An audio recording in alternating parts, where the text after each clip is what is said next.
No one in the world could do musical harm to the Princess Elizabeth. I can't. His laugh is too good. That's all you get for this little intro. It's too funny.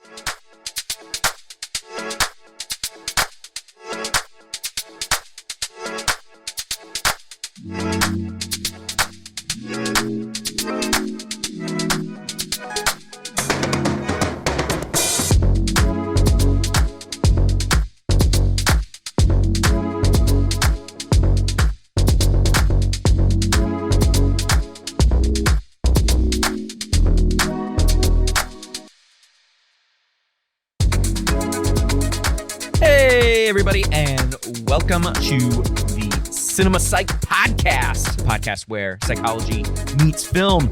I'm your host, Dr. Alex Swan, and in this episode, we're going to jump to the 1700s and play a little music. Yes, we're going to talk about Amadeus. Amadeus. Yeah, that one. The 1984 period drama film directed by none other than Milos Forman. You might recognize that name. He directed 10 years prior One Flew Over the Cuckoo's Nest. So yeah, Milos Forman. On my 100 movie masterpiece bucket list, this is listed as Forman's masterpiece as opposed to One Flew Over the Cuckoo's Nest. Interesting, right? So this movie was a 1979 stage play that was based on Alexander Pushkin's 1830s play entitled Mozart and Salieri. So the movie is an adapted screenplay from stage, and it follows a recounting of an old man, Antonio Salieri. It is 1823, and he has been committed to a psychiatric hospital, and he's got some good digs. But boy, oh boy, that first shot of a priest walking through the hallway is rough. But in any case, he recounts the story of his experience with the titular character, Wolfgang Amadeus Mozart. So this is sort of a fictional, historical account of the flash-in-the-pan brilliance that was Mozart. Because if you're not familiar with Mozart's life, rather just his music, he died in his 30s. He wasn't that old. Of course, you probably know that he was a child prodigy, a wunderkind in Austria, but he was driven way more, which ultimately ended his life. Now, there's not a lot that we know about how Mozart lived, and so this film sheds a story on how that might have gone with this critical character of Antonio Salieri. As I said, the film was directed by Milos Forman with the screenplay, again, adapted from the stage plays, Peter Shaffer, and it stars F. Murray Abraham as our main character, protagonist, Antonio Salieri, an Italian composer who isn't that great at music. He's better than me, of course, but isn't that great when you compare him to a guy like Mozart. But he is the court composer in Vienna for the emperor at the time. Mozart is played by Tom Holtz, and as you may have heard in the introduction, is, I guess, famous for the laugh that he created for Mozart. It's innocent and playful and maybe a tinge of aloofness and lackadaisical carelessness. I don't know, somebody who thinks that they are the top boo, you know? It also stars Elizabeth Berridge as his wife. She's Constance. And Simon Callow is in this, Roy Dotrice, Christine Ebersole, Jeffrey Jones is the emperor in Vienna, and Charles Kay. Those are some big names that you might be familiar with. The film was well received. In fact, it was nominated for 53 awards during award season and won 40 of them, including 8 Oscars. And that year was its Best Picture. It was the Best Picture for 1984. It also won Best Picture for Drama at the Golden Globes, 4 BAFTAs, 4 Golden Globes, including, what I just said, Best Motion Picture Drama. F. Murray Abraham won the Oscar for Best Actor. He was up against his co-star, Tom Hulce. And in 1998, when the American Film Institute, AFI, was doing its 100 years, 100 movies list, in 1998, it sat at 53, and it is in the National Film Registry by the Library of Congress for its cultural and historical aesthetic significance. All them good stuff, right? It's a great melodrama, period piece, sort of fictional biopic, if you will. The music in the film is phenomenal, and I actually learned something from watching this film. It was a TIL moment, I suppose, but it made a lot of sense to me. So here we are in the 1700s, late 1700s, mid to late, I suppose. And what is there for entertainment, right? The court's entertainment, for the aristocracy's entertainment. Well, you make stage plays. Well, I mean, stage plays are great. Sure, you can do a whole lot of different kinds of things. But what about, and this I think is particularly important for the historical significance of Europe rather than any other place in this time period, is that one of the things that takes hold rather than stage plays is operas. Well, operas need music, and this is where the composers come in, because they, instead of just writing music to make music, so if I'm, in high school, because this is what I did. This is true. Alex Swan here. I put on the classical music station in Los Angeles while I was doing my math and chemistry homework in junior and senior year in high school. Yeah, I did that. So, you just have the music itself. And sure, I would imagine that composers at this time period just, they made music to make music, right? To listen to it, to hear it, etc. But they were also making music for productions, because the music had to be live during these productions. There was no recording equipment. And then you have the operatic performers, the singers on stage singing to a recorded orchestra. No, the orchestra was playing at the time, and the orchestra needed something to play, and that's where the composers came in. And there were employed full-time composers. So Salieri is the court composer and is referred to as court composer rather than his name by the emperor in the vast majority of, Act 2 and Act 3 of the film. But Mozart is a sort of a contracted composer for speciality purposes, we'll say. That's what we'll call Mozart here, right? This develops into a rivalry. Salieri goes from amazement and admiration to envy and jealousy and anger, which is why he is telling this story at the end of his life. So, you go through the whole rigmarole of greatness, watching someone who is ostensibly better than you, right? Demonstrably better than you. And you've got this social comparison, this upward social comparison, somebody who thinks that they're pretty good, all things considered, but, ends up being, I don't know, second fiddle, third fiddle, fourth fiddle, whatever you want to call it, right? Down the row in the orchestra.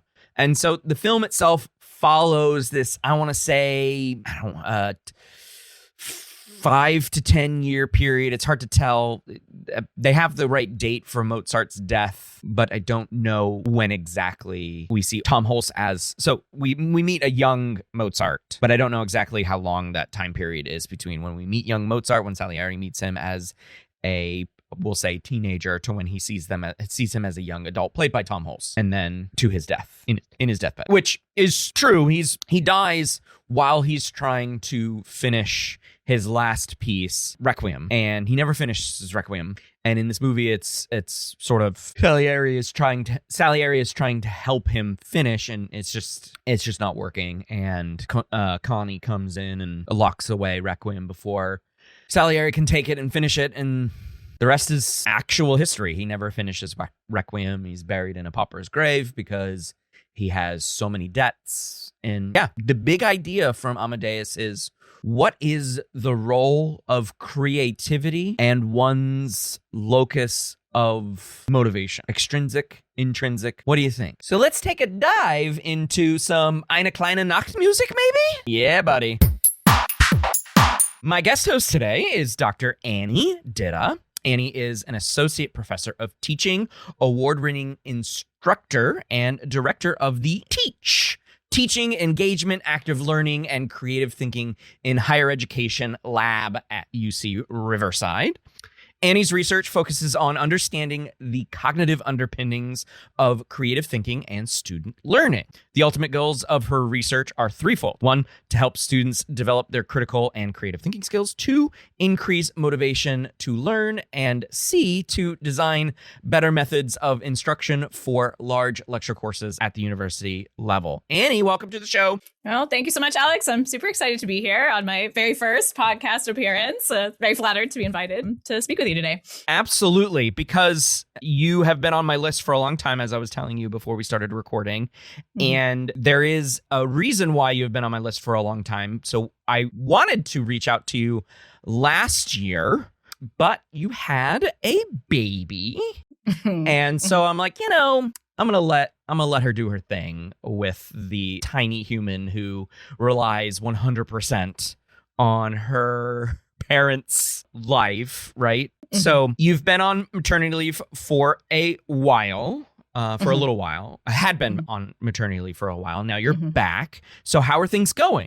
Oh, it's been great. I mean, yeah, it's really nice that, she was due last spring. So we got that kind of summer term to, like it didn't really count. It was like extra leave time. So I've been away for a while, but it was good to have that time with her and kind of, raise her without interruption of class and worrying about those sorts of things. But yeah, now I'm back. I taught this last quarter. So we're on quarters at UC Riverside here with one graduate level course. So, it was a nice small by my standards class. Like it was like 30 students instead of 30 students. Oh boy, that's a large one for me. Well, and large for grad students, right? Usually they're like, for PhD classes, they're like, I don't know, not 30, but, compared to the, almost 600 student intro class, it was a easing back in. But yeah, that was really nice. And then now, my little one, Claire, she's a little over a year now, running around, walking, getting into things, saying some things like bye. She really likes to say bye and all that kind of stuff. It's easy to say. Right. So, right. Yeah, so it's been a lot. But it's all been good stuff. So I'm happy to be back and doing all these cool things now. Excellent. And you've got a summer session coming up? That's right. Yeah, I'll be teaching in the second half of our summer. So at the end of July, I'll be teaching our statistics class for psych majors. Awesome. I love that. So their favorite class, but yeah. It is, right? They're clamoring for it. They're like, I need statistics in my life. It's funny. I say that with so much sarcasm because I did freshman orientation a couple of weeks ago for my college, and transfer students are welcome to do it as well as a way to meet faculty and go through the whole rigmarole of like all of this stuff rather than doing it welcome week right before classes start. Sure. And so I met one of my new advisees, and she is a transfer student. She had taken statistics at her community college, and so she had gotten the math equivalent for that at our school, and so she didn't have to take statistics. And she was like, oh my God, I hated that class so much. Aww. She's like, I can do it, but oh my gosh, maybe it was the professor or whatever. And I'm like, well, you're going to be doing it again. Right. In my combined methods and stats course. And she's like, okay, oh man, I hope it's better. And I'm like, I hope it is too. Yeah, I think so. We'll ease you in. It'll be okay. So good luck to you on that one. I'm sure you'll have so much buy-in and they'll be smiling as long as it's not at like 8 a.m., I suppose, right? Nah. Well, it's asynchronous online, okay. So I won't know, but I would guess they're not watching them at 8 a.m. They're not going to be 8 p.m. maybe. You'll have maybe the industrious student doing their 8 a.m. video watching and module completion. That's right. That's right. Great. Yeah. So before we move on to the movie, I did want to, you said your daughter's name is Claire, and I just wanted to make this connection for you and for the listener out there. My daughter, Elliot, who is clamoring to be on this program, by the way, she's like, do XYZ podcast. Have you done blah, blah, blah film? She really wants to do K-pop Demon Hunters. Oh, nice. I mean, yeah. And I'm trying to I'm trying to get her to be a little bit older so she can like put a bunch of her thoughts together. Oh, So she's 9 and she's getting there. So I keep pushing her down the line. But I wanted to let you know that her middle name is Claire. oh, Yeah. that's a lovely middle name. Yeah. So that's the connection there. So I wanted to make that. I wanted to share that with everyone. So Yeah, that's lovely. moving on to middle names. We are talking Amadeus on this. You like that? You like the Nice. segue? That was a good segue. Yeah. All right. Yeah. I always try to have one really bad dad joke segue That's in perfect. each of these podcasts. So Amadeus, Wolfgang Mozart's, but apparently you always have to throw in, because I guess there may have been a bunch of other Wolfgang Mozarts walking around Europe, Maybe. Who knows? Wait, which one are you talking about? Are you talking about Johann Mozart, or are you talking about Amadeus Mozart? You got to be clear. That's right. Mhm. So I'm not entirely sure, and I was trying to find this on like Wikipedia or whatever on why the film was named Amadeus, but I can't find. So if somebody has a reason for why the film was titled Amadeus as opposed to Mozart or anything like that, I would love to hear the reasoning. But we're talking about this masterpiece from Milos Forman. Do you know who I am? Well, I regret I didn't. That was Mozart. Wolfgang. Amadeus Mozart. The man you accuse yourself of killing. You've heard that? Is it true? For God's sake, my son, if you have something to confess, do it now. Give yourself some peace. Was my idol. Annie, what are your thoughts on the movie in general? What did you think? It was a great movie. I think when we were kind of choosing what movie to watch and talk about for this podcast, you threw out Amadeus as this idea. And I was like, oh, I've seen Amadeus, all the way back in high school in an All the way honors back in high humanity school. class, right? Wow. And I remembered it being good from that long ago. And also at a time in my life when I was really just like not interested in like that kind of class. It was not capturing my attention, Sure. But I did have this enduring memory of this movie and was like, okay, I can rewatch this. And I didn't remember it was quite so long, so I didn't know how much work I had signed up for in doing this. Right. But it was enjoyable work. Because it is a great movie, right? Like, I'm easily impressed with movies. Like, I am not a film critic. Put me in front of almost anything, and I'll enjoy it. But I could tell why it had won so many awards. Right? Sure. It was like you said, it's a masterpiece, right? The music is incredible, overlaying with the memory, the recall of Salieri's narrative. I think was just really, really well done. And then of course the costuming and everything. Oh my was gosh, the just costuming was amazing. Yeah. Yeah. Really captured that period in Central Europe of the time. Like, Right. I felt like they had cameras there. Right. Even though they didn't, right? Sure. So I think I rated it because I had never seen it. Oh, wow. So Okay. I decided to do more of my masterpiece board, which Annie can see where I'm pointing here in the cameras. Viewers, I'm pointing to my masterpiece board behind me. And that was Milos Forman's entry on this 100 movie bucket list, which is a bunch of masterpieces from a number of different directors and auteurs. And so I had like 14 more to go before it was finished. I have now 6 more to go, and they're all foreign films, so I have to like really put the get the subtitles on. And put my only bit of attention that I have to reading subtitles. So those are the last few, and then there's like 3 Indian films on there that are not really all that available. So those are going to be my last 3. But in any case, it wasn't One Flew Over the Cuckoo's Nest for Foreman. It was Amadeus, and so I had been putting it off because it's a 3-hour movie, and I'm like, when am I going to have 3 hours to do this? So I did it at the beginning of June, and I just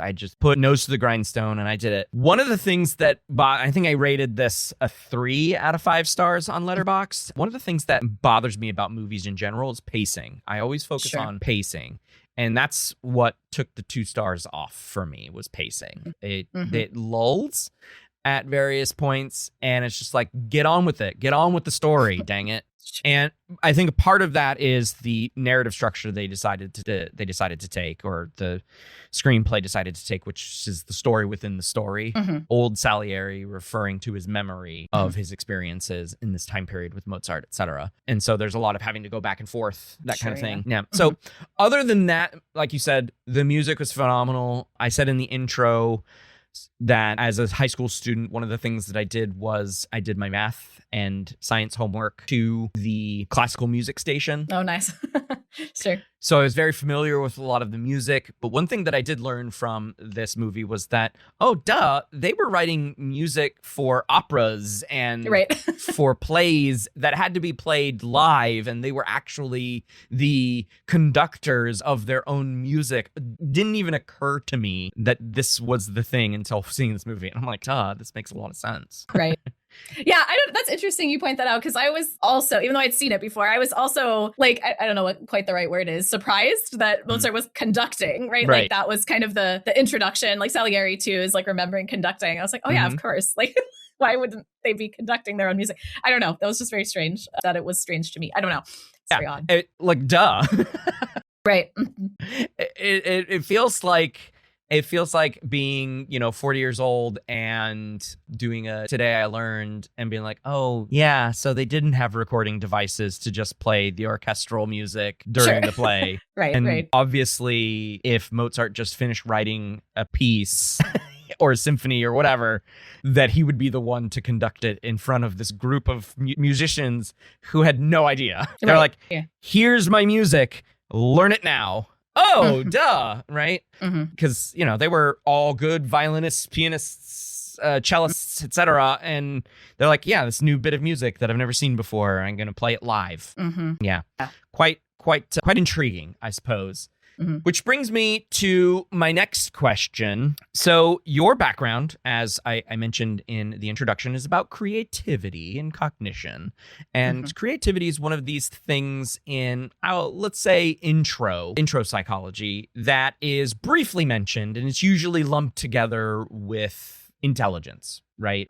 And so you expand a little bit more in, of course, your graduate studies, working toward your doctorate and your postdoctoral research, et cetera, right? This is a film about the creative process and what creative really is. So when we look at a movie like Amadeus, what can you give us as a little taste, a little introduction to our main topic today, which is about creativity, using one of the pivotal figures of creativity, Mozart? Are you sure you can? Music.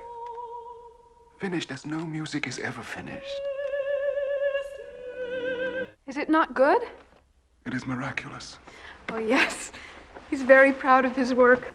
Yeah, I mean, it's a really interesting movie for someone that studies creativity for a lot of reasons, because creativity to a layperson, it usually conjures up this idea of this creative figure, very much like Mozart, right? Like you say, who is a creative person? And you think of these famous historical figures that are producing these works. Right. And that's just one kind of creativity that we can talk a little bit more about this, kind of this idea of big C creativity, like capital C, large, Interesting. People know about you. But my research was really about what we call more little C creativity, the everyday kind of thought processes that go into being able to come up with a creative idea, whether or not it's creative for others, right? As long as it's a creative solution for you, for something you're trying to do, that's kind of what I studied more, right? How do we think in that way? Yeah. And so there are all these different pieces of creativity then. And I studied this kind of one component, but there are lots of dimensions you could think about creativity. And one of the frameworks for thinking about it is what's called the 4 Ps of creativity. Okay. Ps, yeah. P is in person,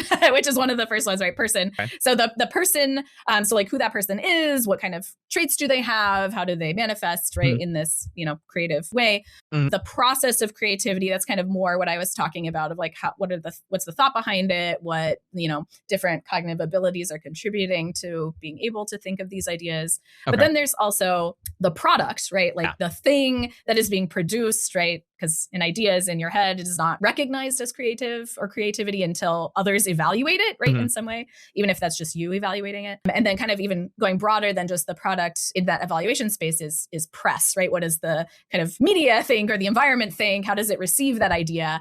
And sometimes there's conflict with how something new and interesting and potentially creative or recognized as creative later on gets recognized, in the moment as like kind of a good or bad thing. And we see that in the movie. We can talk about that in a little bit. Yeah. So let's maybe apply the 4 Ps to our 2 characters or maybe just Mozart, right? So Mozart is considered to be a visionary, more specifically a child prodigy who gave us a ton of phenomenal music works. And then, like a lot of geniuses of present and past, died very young, right? So Mozart is the person. He is the person, yeah. And so what kinds of things would you attribute to him as far as process goes? Process, right? So we see a bunch of different instances in the movie where he has good memory, right? And particularly good ability to work with information in the moment. So like high working memory capacity and kind of improvisational skills. So he has this flexible thinking to go kind of literally outside of the box, right? We can talk about that more later too. That's something we say about creative people, but you can see it really represented with how he, engages with music that he hears even, only one time, remembers it immediately, and then riffs on it in a new and more interesting way.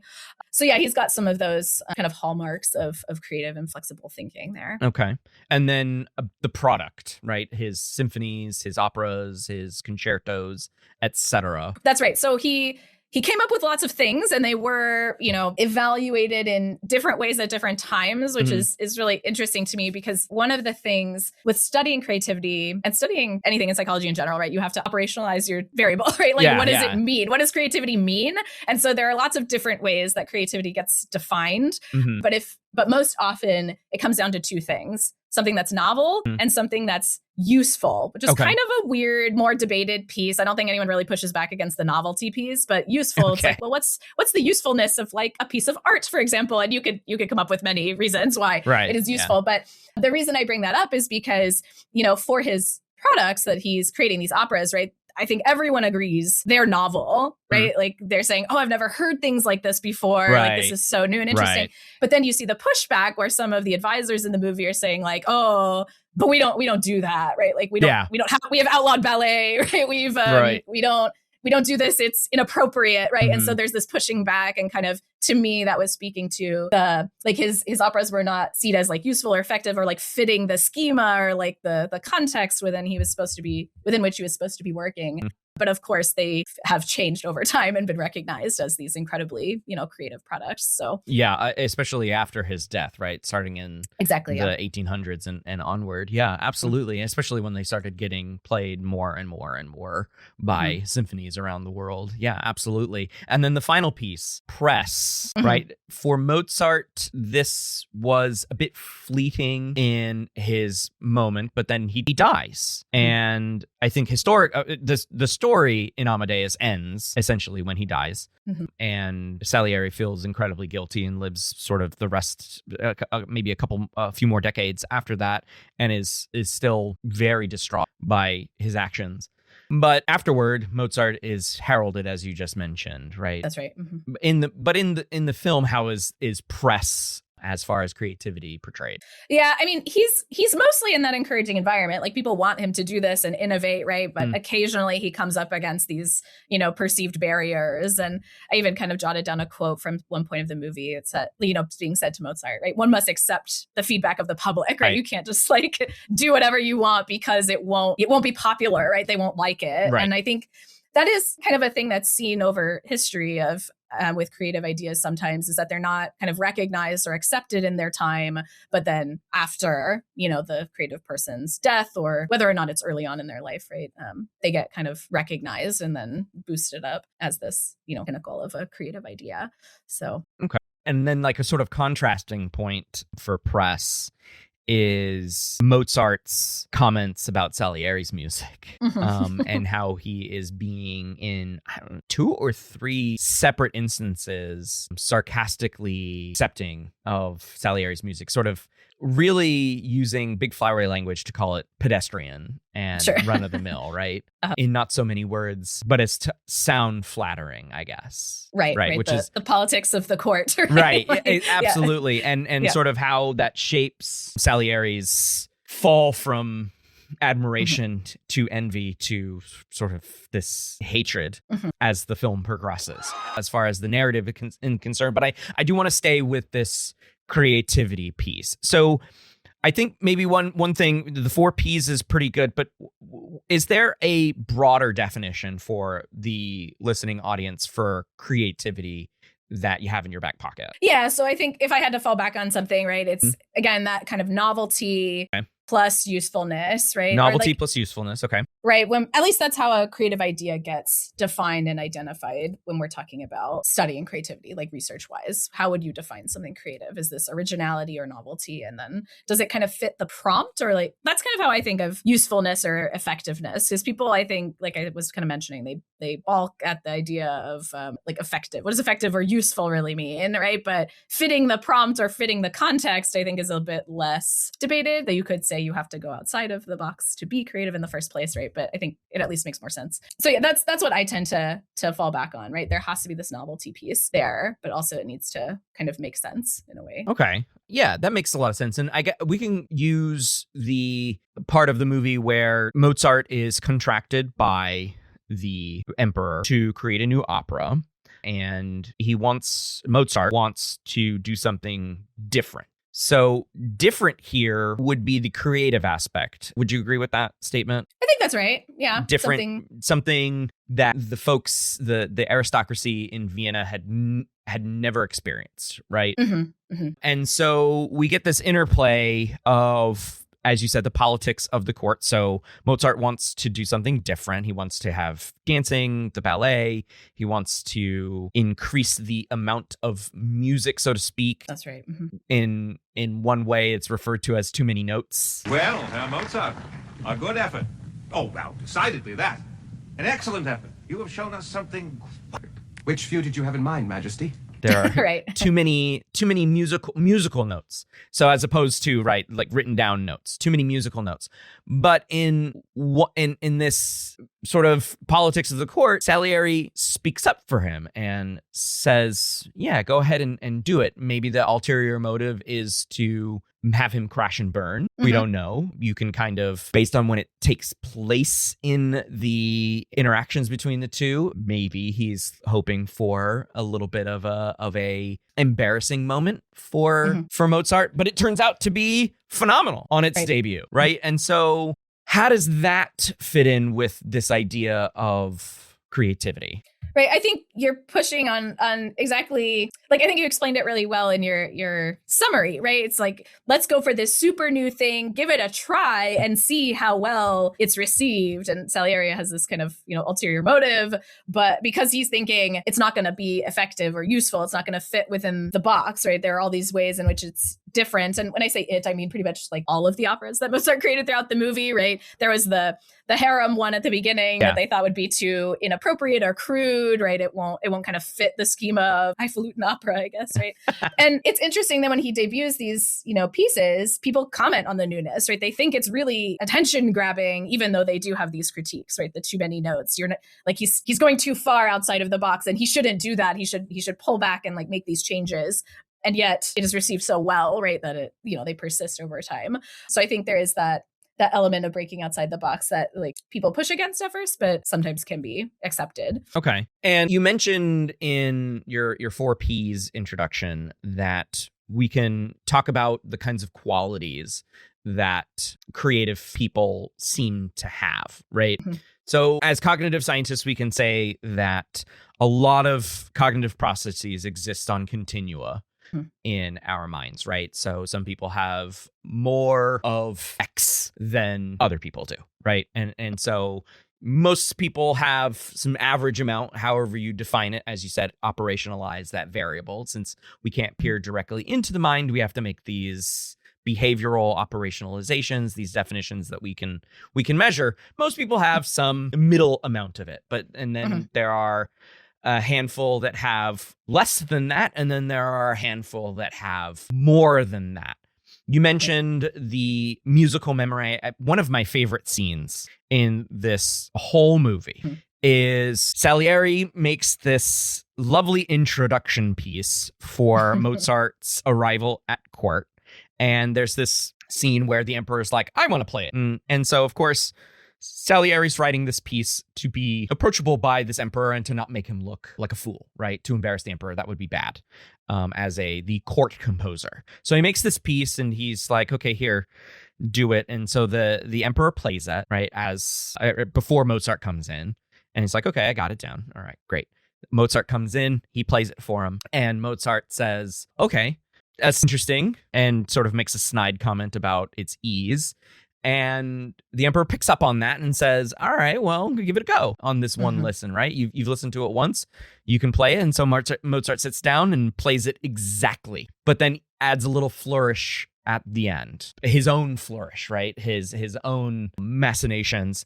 And this somewhat embarrasses, or at least Salieri takes it as a slight, that his composed introduction was basic, right? And is sort of run of the mill. Oh, I understand the structure immediately and I remember it. So this is one feature of, I suppose, cognition that we can put on the spectrum of high memory, and more specifically musical memory. What other things from the movie that are associated with cognition and creative cognition did you spot? Yeah, I mean, there were tons. This is why it was such a great movie for this, right? You can pick up on lots of them. But to kind of go off of this example that you've started with of, there was this simple basic melody that he was then able to riff on, right? This is showing kind of the inverse of a phenomenon that many of us experience, and listeners will be familiar with this too, whether or not it's in music or something else, but this idea of fixation, right? Like getting stuck on kind of the common ideas, the old ideas, or unhelpful things when you're trying to go outside of the box and you really just can't, right? You're just like, this thing just keeps coming to mind.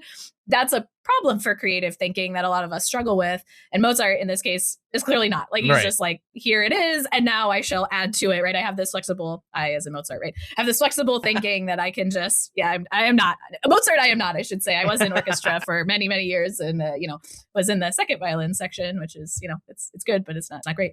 And anyway, enough about my orchestra woes. Anyway, so Mozart is able to think flexibly, and he's not fixated on the particular melody, but he's also kind of broadening out. He's not fixated on the constraints of society that we were just talking about earlier, right? He's like, oh, I want to do this this wild topic, or I want to do a different language, or I want to put a ballet in here, right? In all of these different ways, he's not stuck, right? He's really thinking outside of the box and trying to come up with these, or he is successful at coming up with these new ideas.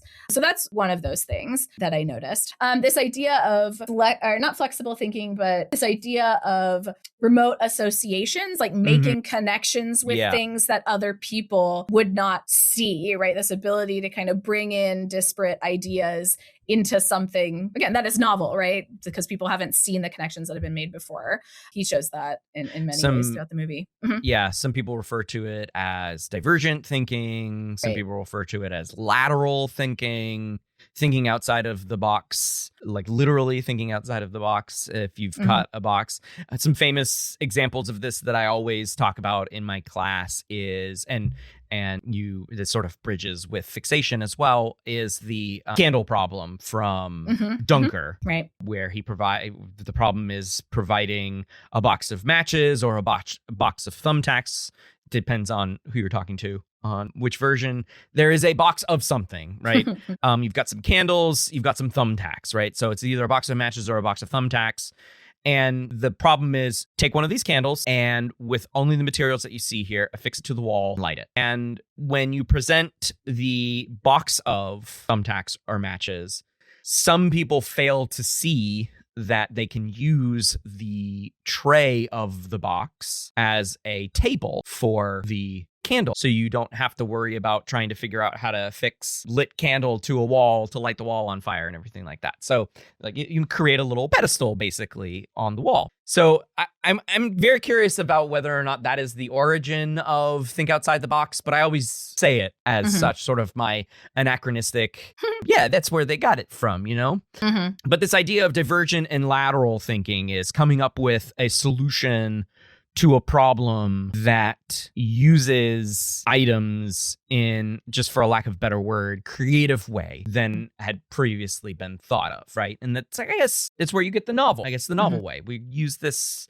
idea in a novel way. And are there any particular scenes or moments in the movie where this divergent lateral thinking is there? I think maybe the scene, I mean, there are lots of places. I think it's shown without really being so overt. Okay. But, I think in the toward the end scene, spoiler alert, where he's, Mozart is lying in his bed, sick and dying, and Salieri is, writing down what Mozart is saying. Like, it's very clear that Mozart has this view in mind, right, of what he's composing, and he's singing the notes and doing all these hand gestures and making these like strange connections that Salieri can't really keep up with, right? He keeps saying, "Oh, you're going too fast, right?"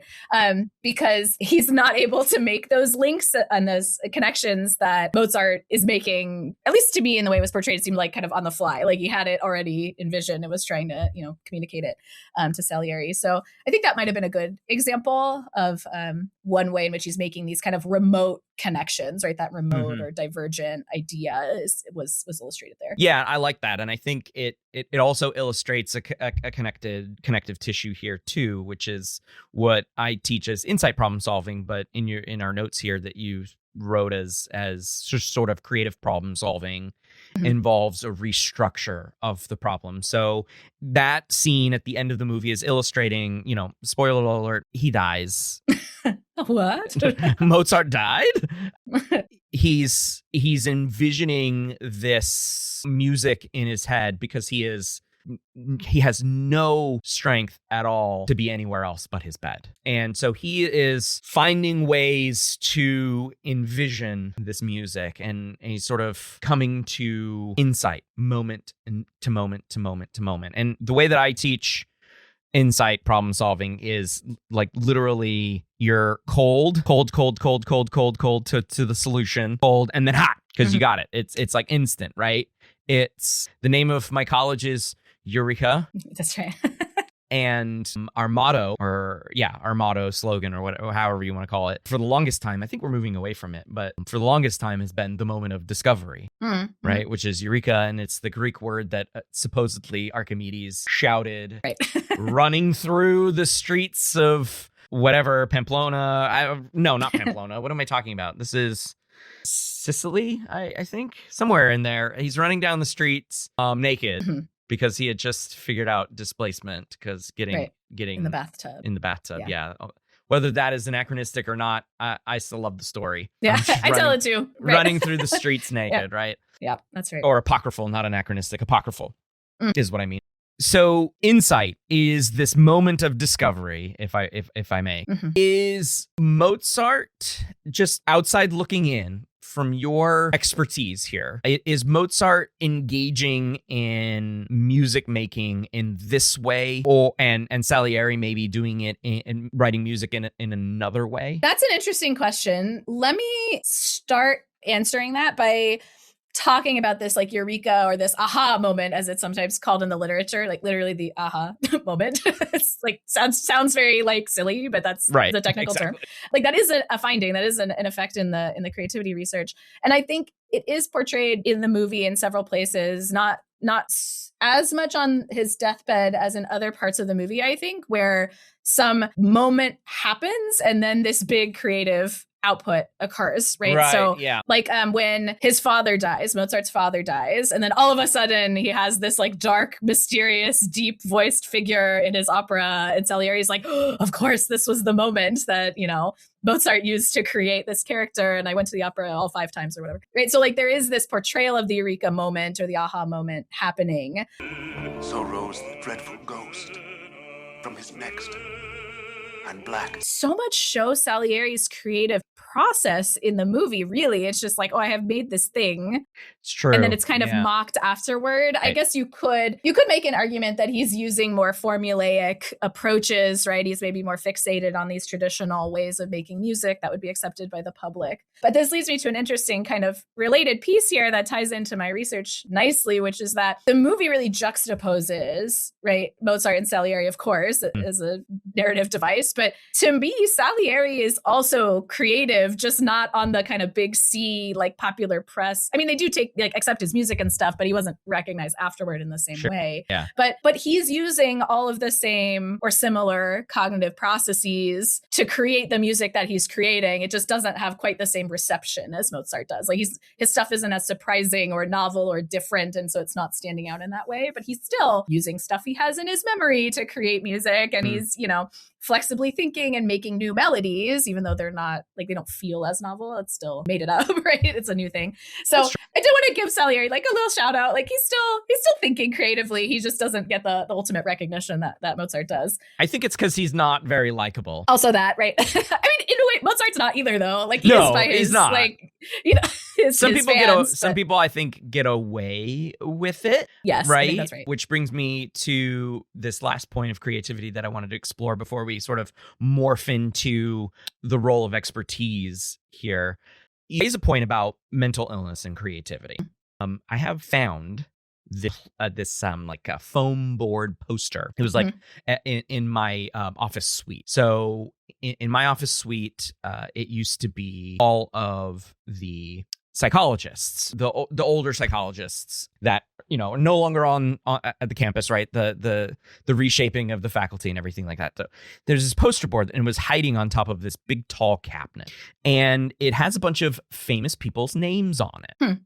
Like Leonardo da Vinci and several others that I'm going to fail to name here. But it has this tagline about mental illness and to like not just write off people, paraphrasing here, write off people just because they are mentally ill. And this is sort of a I guess, group of researchers, that sort of niche research thing where you explore historical figures and sort of do a diagnosis post-mortem based on what people said about them contemporaneously, and then like what their works do and everything like that. So what is your take on this idea of creativity and mental illness? This is one of those things that people latch on to, right? Because it makes a good story in many ways about that person, of like, oh, of course they were this tortured genius. Of course their stuff gets recognized. You know?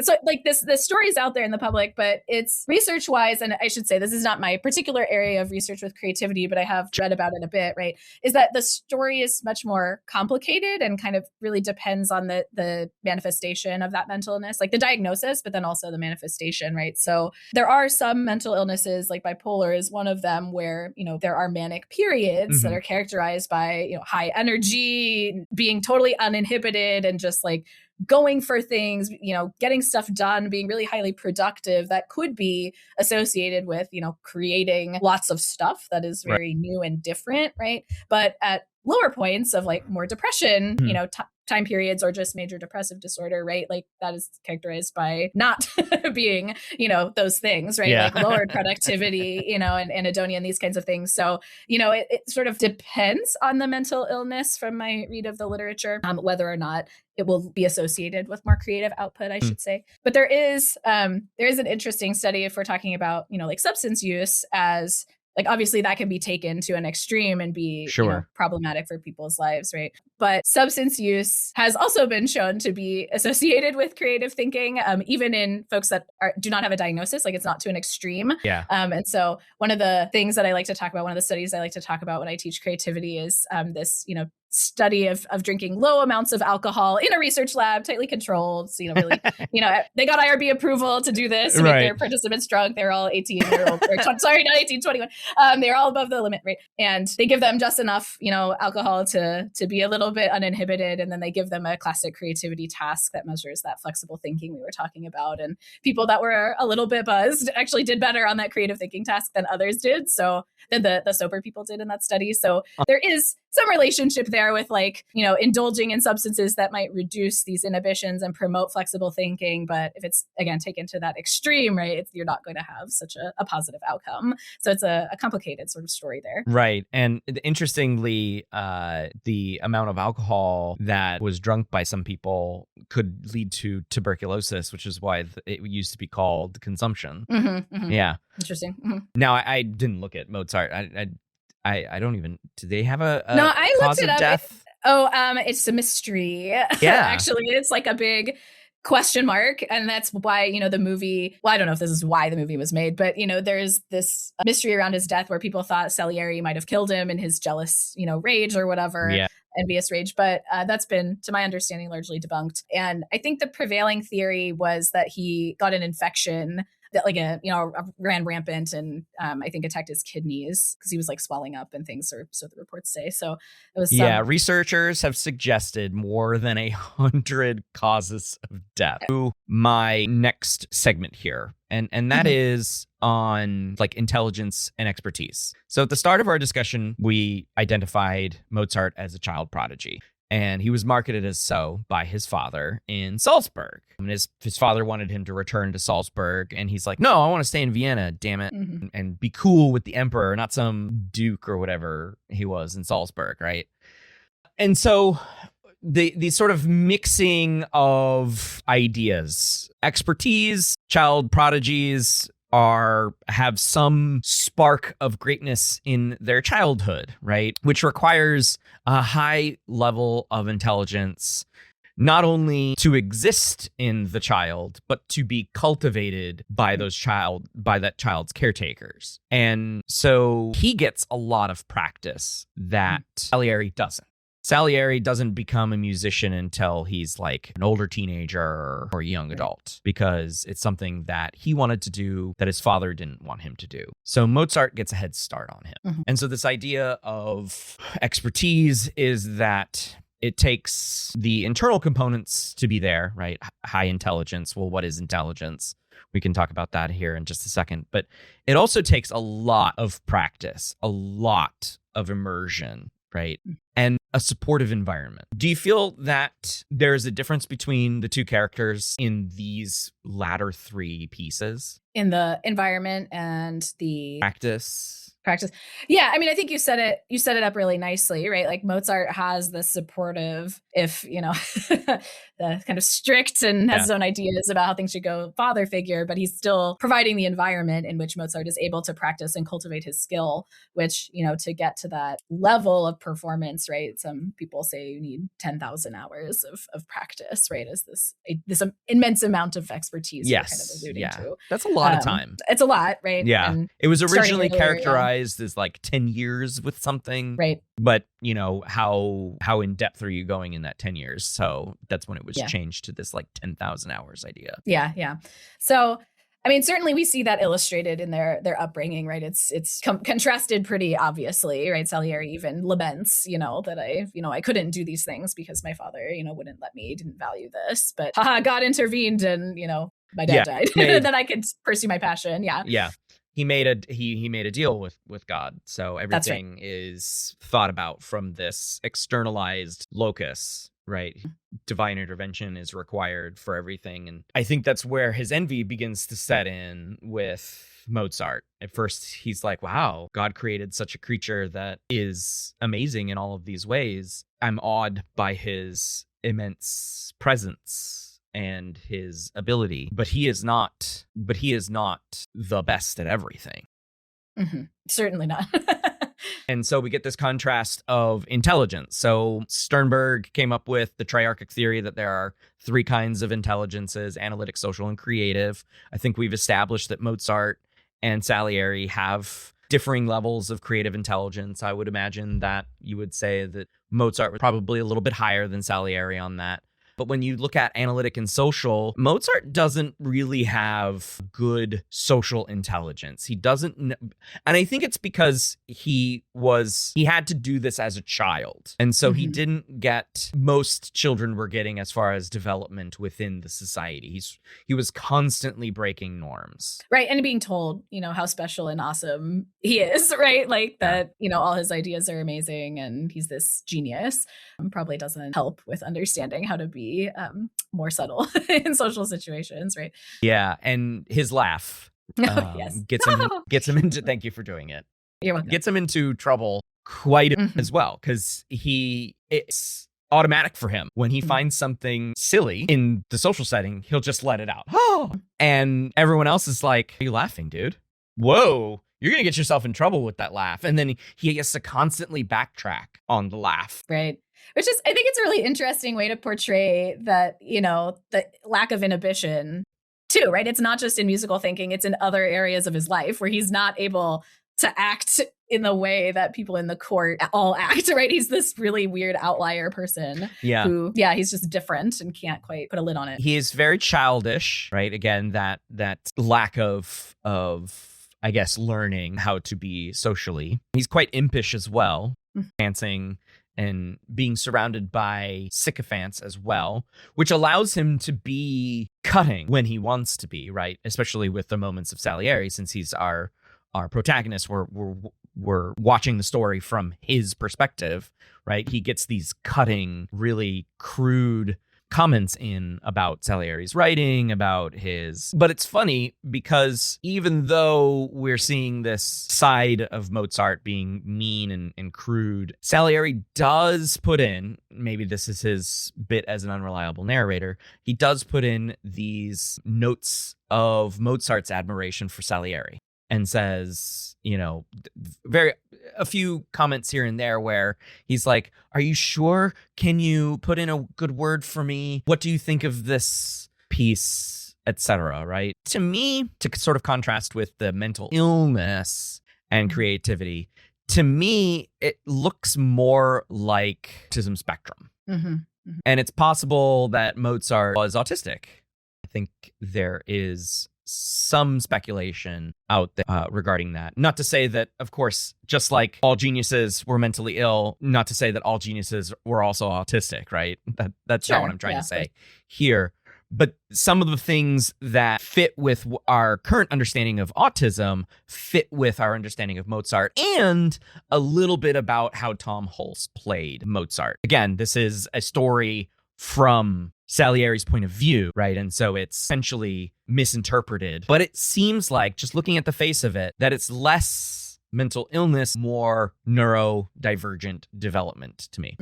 Sure. I think that's a fair, take without knowing for sure whether Mozart had a diagnosis of autism at the time. But I think that seems likely to me, or seems possible at least. I don't know if he would have gotten his father seemed like he wanted some of that sweet cash. Sure. Here's my son. Listen to him play. He is amazing. Money, please. Money and prestige, please. My palm is itchy. That's right. And then just like, go. We're going to this court. We're going to that court. We're going all over the place. Everyone needs to know the name Wolfgang Amadeus Mozart. And he learns a bad habit. Yeah, I think that's right. Because he doesn't learn how to manage money, but he learns that money is great and affords sort of the lifestyle that he's used to. I'm seeing this with my children. They don't know how much things cost. Sure. And they are, getting I think a pretty decent life, right? Fairly middle class, like always food, always something to do. You got the internet here, it always works or whatever. And when they get an allowance, they spend it immediately rather than manage or save or whatever. Yeah, nobody taught Mozart to handle his own money. Oh, certainly not. I mean, his wife Stanzi comes in and is always trying to kind of save him, right? By begging for work and looking for ways to support his impulses, right? Yeah, that was an interesting aspect of the film. And he doesn't listen to her. No, of course not. He dismisses her quite a bit most of the time. It's sad, but I guess a genius will do that, right? Sure. All right, Annie, one last thing, because there has to be a sidebar for this. Since you have a toddler now, and I'm sure you bought into all of this marketing, but I would be remiss if we didn't briefly talk about the Mozart effect. Absolutely. So there was a time when parents, and maybe parents of maybe younger millennials, older Gen Z, because this is about the time when it came out. There was somebody who wrote a piece, and I can't think of the name. Oh, I actually wrote it down. Rauscher and colleagues in 1993 found a small, teeny tiny effect that was temporary improvement on a spatial reasoning task, only a spatial reasoning task, after listening to one of Mozart's sonatas. Okay. And so as the journal to journalism cycle is wont to do, you got to take the scientific study and make a soundbite. And so what did they say? Classical music increases your intelligence. Right. Of course. It's as simple as that. So I know that you buy into this as a cognitive scientist. You're like, yes, immediately. 100%. Yeah, that's absolutely right. Your daughter has exclusively been listening to Mozart, Beethoven, right? That's right. Strauss, Only. Bach, etc. Right? Yes. That's all she does. She's constantly got the headphones on. That's right. She's doing the conducting and all of that in her. She's like she can see the music, right? That's right. Yeah. Oh, yeah. She's going to be a genius. Yeah. And that's it, right? That's it. That's all there is. Yeah. And parents bought into this. They were like, yeah, buddy, give my kids Mozart. And so maybe that was me. I don't know. As I said, Maybe, I don't know either. I listened to classical while I was doing my homework in high school. I've since stopped. Not to say I don't like classical music, but I don't do that anymore. I listen to Baroque music now. Oh, very good. Baroque music. But studies do suggest that non-lyrical music is probably better for studying rather than lyrical music, right? So what is your take on the Mozart effect? Yeah, I mean it's not a thing, right? Like it's one of those myths that, you know, we end up trying to bust, I think, in intro psych classes, right? Because it's out there. This idea is out there in the public. Maybe some parents now they have some vague memory in the back of their mind that classical music is good and might, you know, put the headphones on the pregnant belly or on their baby's little heads or whatever, right? Yeah. And like, I mean, it's good. It's cool to listen to, but it's probably not going to boost your baby's intelligence or your child's intelligence in any meaningful sort of way that you might get some small effect in a lab. It just, you know, the findings in psychological science are prone, I think, to these overstatements out in the popular media, and they're lasting and enduring in sometimes problematic ways. But at least this one's not so bad. I mean, what negative is going to happen from making your kid listen to Mozart? Probably nothing. True. They'll get the culture in them, right? As opposed to any other kind of musical tastes. They'll at least go, hey, I recognize that, right? Mm-hmm. By the time they get to middle school and maybe learn an instrument or two. Mm-hmm. Like you said, as you were in orchestra. That's right. I mean, I was very entertained. I wanted to bring this up somewhere that like Mozart's music, I mean, people are familiar with it, regardless of the Mozart effect, of course, right? Like it's his famous Requiem that ended the movie, right? That's currently a TikTok meme song, right? Like the dramatic, you know, sad song is being used in this humorous sort of way. So, I mean, it's Mozart's music's enduring in all of these different, very funny sorts of ways. And interestingly, too, not finished, right? There is no end to the piece, as it were. I mean, I'm not a musical theorist, so I wouldn't even begin to understand what it means for a piece to be unfinished, because the music does end at some point, right? You stop playing, right? That's very ignorant of me to say. You know, but it's funny how things come and go, and of course his music, I guess, is in the public domain, so anybody can play it and it can be used, and maybe that's part of it, right? Maybe 300 or 250-year-old music is the way to go, so you don't have to be worried about copyright claims of contemporary music, or at least music produced in the last 100 years. Right. An interesting corollary to the Mozart effect. My kids watched his old show produced by PBS Kids called Little Einsteins. Are you familiar with Little Einsteins? Mm-hmm. Yeah. There is the connection here that if you have them listen to classical music and give them like this historical, scientific little snippets, you'll produce little baby Einsteins. Yeah, of course. And there was a product out there where it was literally called Baby Einstein. I don't know if it still exists, but part of the whole shtick of Baby Einsteins were classical music tracks for your kids to listen to. Yeah. Just to put a nice little bow on that Mozart effect, just in case anybody's listening and the myth persists in your mind. No. Meta-analyses, statistical summaries of people who studied or that came from this Rauscher et al. 93 study, and people afterward, especially after it got media traction and popular culture traction, like people will go back. Is the Mozart effect real? Blah, blah, blah, right? And subsequent scientific studies after that.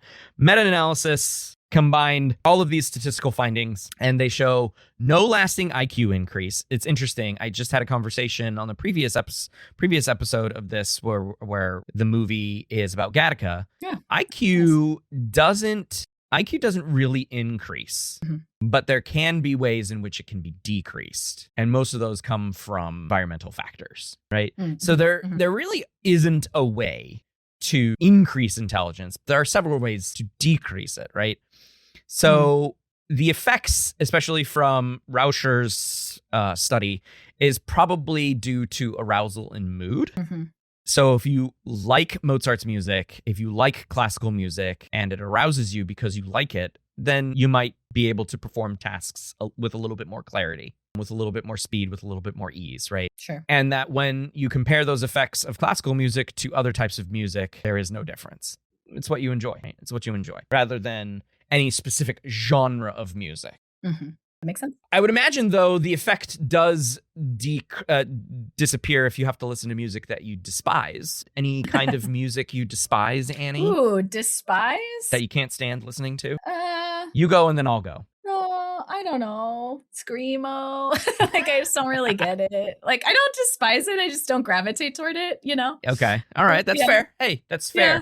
You and I would not have mixed in the mid 2000s. That's fine. That's fine. Okay. Yeah. I mean, but I respect people's tastes. We could still be friends. Yeah, fair. Mine is country, and we cannot be friends if you like country. Yeah, I mean, it's all right. I also don't really listen to it either. I get this visceral reaction when I hear 2000s and newer country music. The twang, the guitar, all of that stuff, it would likely produce a negative Mozart effect in me. Interesting. Yeah, I can't say I have such visceral reactions to any music, right? Like, I don't like, good or bad. I'm just kind of like, yeah, it's cool. It's there. Yeah. I don't know. One year, my research methods students wanted to compare the cognitive effects of music, and I'm like, okay, you probably want to make this like an experimental design. And so they chose country music, they chose rock, and they compared it with silence and classical, maybe. I don't remember if there was 3 or 4. Sure. And I told them, I'm like, I do not want to hear any of your playlist for the country. For the country group. Yeah, I know. It's just one of those things. But I'll gladly listen to somebody screaming in my ear about how they broke up with someone. That's fine. Yeah. That's good. You know, all music has its audience, you know. Just has to find it. I want to thank Dr. Annie Ditta for joining me to discuss Amadeus.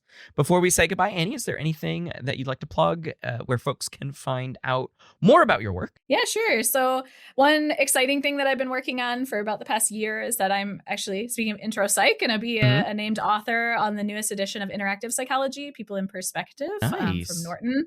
Yeah, Bridget Martin Hart is an author on that, among others. Okay. And so this has been a really exciting opportunity to work on a book that actually I used before even being asked to be an author. So that was kind of cool of like, I can contribute to this. Yeah, I really like the book in particular because it's developed around, you know, cognitive science principles, right? Things like testing yourself on the content instead of just restudying, keeping things kind of short and manageable, and then building connections across the different topics that are, you know, sometimes kind of taught separately, or at least it's perceived as by students as they're these separate things, but really we know as experts, right? They're all interconnected in interesting ways. And so I'm really excited about that. It'll be coming out soon-ish. I mean, the timelines on these things are long, but I've been working on it for a while, so excited about that.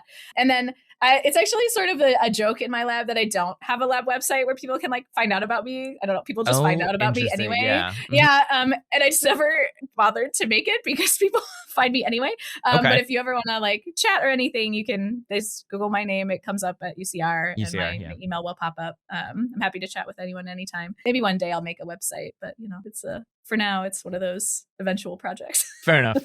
Fair enough. I hear you on that one. I am redesigning my website at the moment, and it's a lot, right? Especially when you do a bunch of stuff, and you got to talk about all of that stuff. It's like, oh my gosh, where did that all come from? Right? Well, I thank you again, Annie. I will link your UCR profile in the show notes. I appreciate you joining me. Of course. Thanks so much, Alex. It's been really fun. Good to do it. And that's going to do it for this episode. Until the next one, thanks for listening.